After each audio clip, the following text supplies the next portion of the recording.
Il y a encore une autre gymnastique. Jésus a multiplié 5 pains.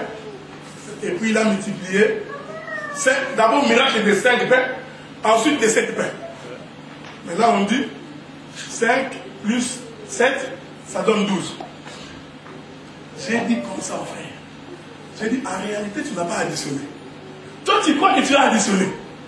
5 pains plus 7 pains. Tu n'as pas additionné. C'est toujours le pain. Mais si tu fais 5 pains plus 2 poissons, je te dirais non. Non. Vous comprenez? Là, ça ne passe pas. Là, ça ne passe pas. Parce que celui qui fait 5 pains plus 7 pains, il n'a pas additionné. C'est toujours le pain. C'est le même produit. Donc, tu auras l'impression que tu fais l'addition. En réalité, tu ne fais pas l'addition. 1 plus 1 égale 1. L'homme qui te reste au pain de sa main, ça te cherche pas. Ce n'est pas l'addition. Ça me donne 1 plus 1. D'abord, l'addition. Normalement, une véritable addition devait donner 2. Donc, quand on dit que 1 plus 1 égale 1, comprenez que c'est le même produit. C'est pourquoi Adam dit l'os de maison, chair de ma chair. Je me suis reproduit. C'est là où, avec le Saint-Esprit qui m'a pris. Je ne crois pas à l'addition. Mais en tout cas, les 153, on peut l'expliquer autrement, mais comme ça, là, je ne crois pas. Parce que, en tout cas, vous prenez Christ qui est la réalité, vous l'associez à l'homme. Quelque chose de machin. En tout cas, à moins que vous trouviez autre chose dans l'homme pour faire la gymnastique. Parce que la gymnastique des chiffres, c'est ça les tombes de la numérologie. Donc, on risque d'associer même ce qu'il ne faut pas associer. Quand j'ai les Écritures, j'ai trouvé. C'est pourquoi nous avons dit, en réalité, les 10 témoins ne sont qu'un seul témoin. Mais qui vont être représentés par un 10. Donc, c'est un 10. Donc, ce n'est pas 1 plus 1 égale 2, plus 1 égale 3, plus... Non. En fait, c'est le même produit. Ceci va démontrer que la loi va témoigner de son incapacité de racheter Ruth.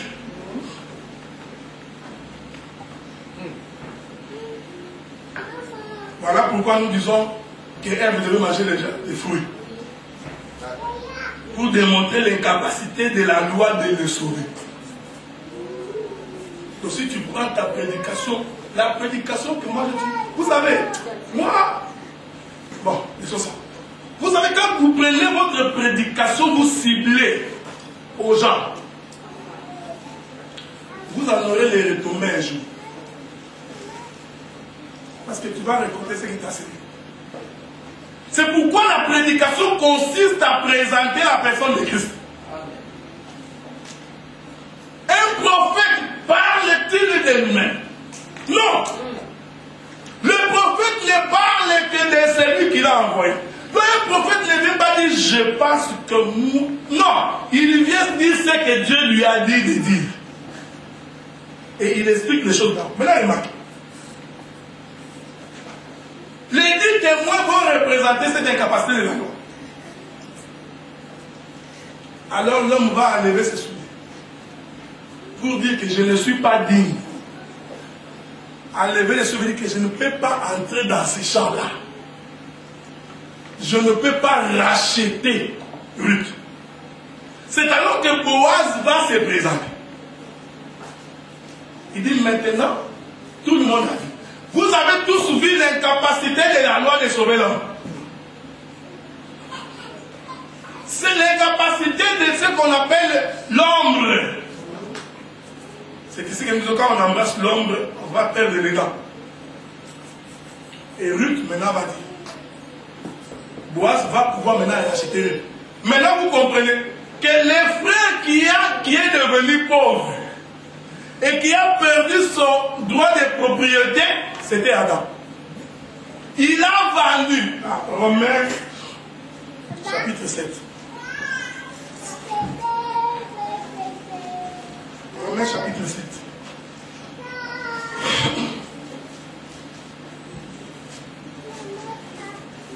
Romains chapitre 7.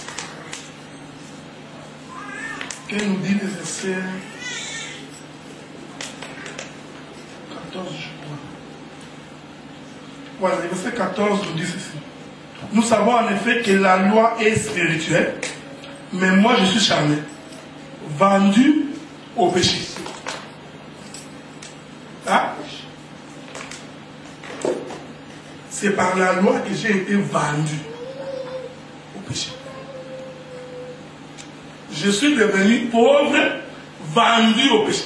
Les frères qui est devenu pauvre à cause du péché, il va perdre son droit. Ah, il est merveilleux. Voici un autre frère qui est devenu pauvre. C'est Elimelech. Remarquez. Elimelech a quitté. Ah, il est merveilleux. C'est ça le jeu de l'ombre.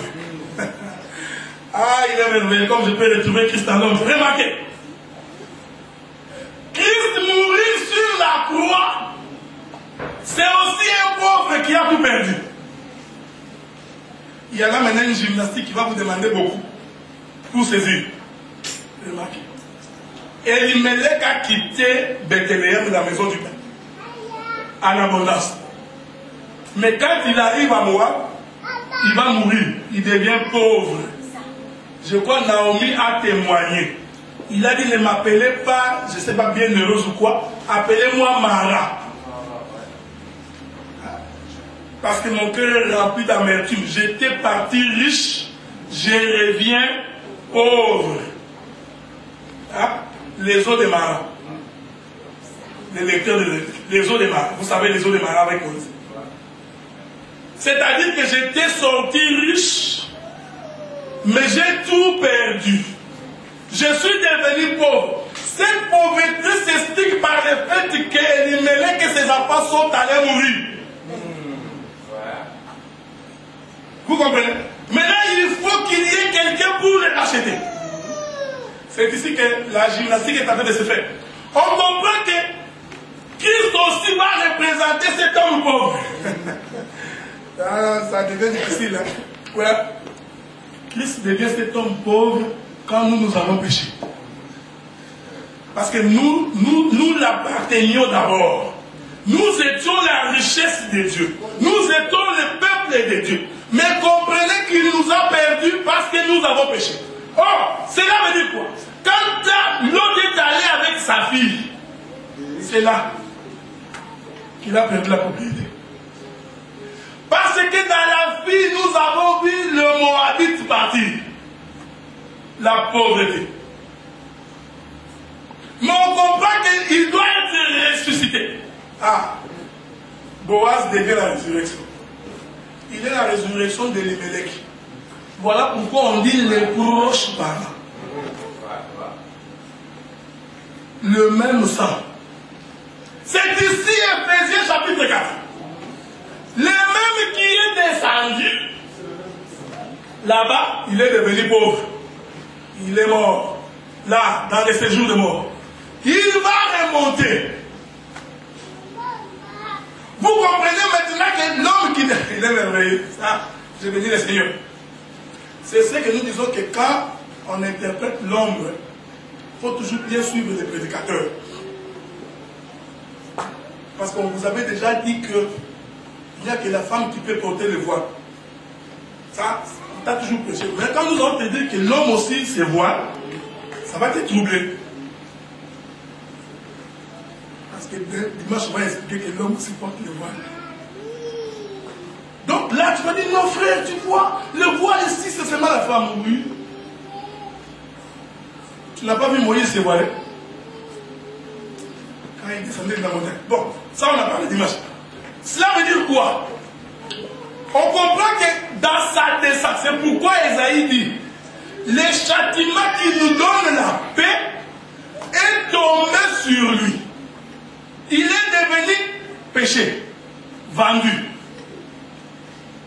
C'est là où les gens qui posent la question, non, tu vois sur la croix, Jésus a crié, mon Dieu, pourquoi m'as-tu abandonné? Donc il y avait Dieu là-bas et Jésus était sur la croix. Parce que tu n'as pas compris que celui qui était sur la croix, c'était Elimelech. Et là-bas, ah j'aime bien ça. Le livre des Hébreux nous dit l'acte dont les ordonnances nous condamnent. Nous comprenons que ça parlait de la loi. Parce que c'est la loi qui condamnait le peuple. Il suffit que nous prenions 5 000 € en main ici. Personne ne sait. Personne ne viendra toucher ici. Ça peut me rester ici 2 jours. Mais avant de sortir du frère, on a mis 5 000 € ici, que personne ne touche. Il y a des gens qui vont avoir des cauchemars. Là, il va rêver. Dieu m'a montré de rentrer, c'est de l'argent dans ma partie. Parce que la loi va créer la curiosité pour aller pécher. C'est pourquoi quand on veut s'imposer, ça, moi je crois ça même dans un couple. Quand tu parles 1 fois, 2 fois, tu as l'impression que la femme ne comprend pas. Laisse. Si tu veux t'imposer, il va commencer à crier, vous allez discuter pour rien. Ok, tu laisses. Maintenant, quand tu lui dis encore, bon, maman, tu fais ce que tu veux. Alors, moi, j'aime pas quand tu dis comme ça. Mais comment? Mais quand j'ai parlé, tu n'as pas voulu. Maintenant, j'ai dit que fais comme tu veux. Non, il faut que tu parles. Parce que vouloir s'imposer va vous créer l'animosité. C'est ce que la loi a produit. L'incapacité de sauver.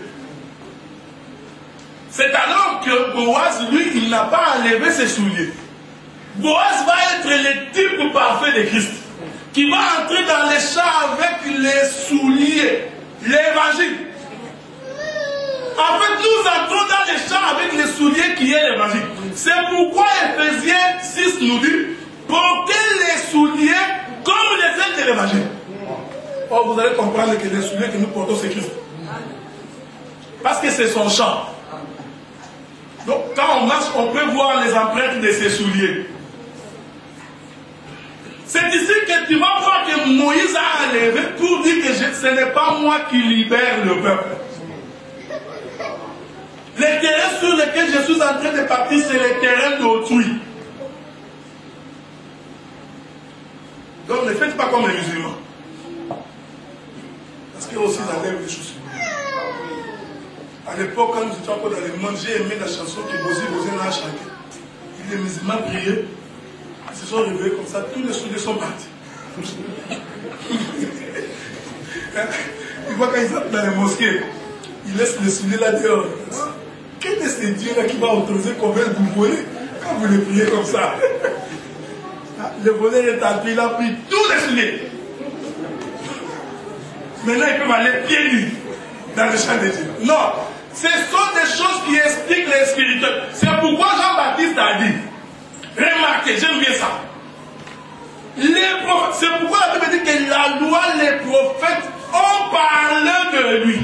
La loi et les prophètes, c'est le premier proche parent qui a été incapable de sauver l'homme. C'est pourquoi la loi et les prophètes vont les présenter. Les 120 doivent nous présenter Christ.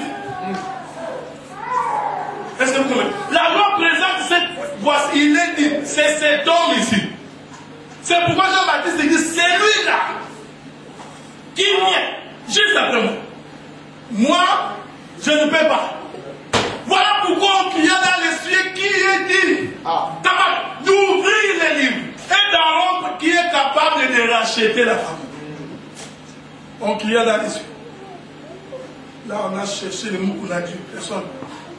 Il y a des impolis. Il y a des disciples de Philippe Kakou. Moi, je n'ai jamais connu ces gens. Ces gens-là m'ont insulté, frère. Ma femme était en colère. Il a même pris le micro. J'ai dit, m'arrête. Frère, ces gens-là, ils sont impolis à mourir. Ils viennent défendre que Philippe Kakou, si tu ne l'écoutes pas, tu seras pas sauvé.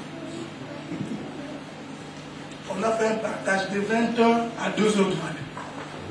Là, bien aimé, si tu n'es pas enrôlé dans les Écritures, tu vas dire, oh non, on a commencé après, il m'insulte, fils de Caïn. J'encaisse là. Fils du serpent. Ah non, là j'ai craqué. J'ai dit, frère, non. J'ai arrêté l'autre. Non, je ne supportais pas. J'ai arrêté l'autre. J'ai passé les jours ressourcés, je me suis reposé pas. Et là, ma femme me dit, ces gens-là, ça sert à rien. Là, tu perds ton temps. J'ai dit, non, si moi je quitte.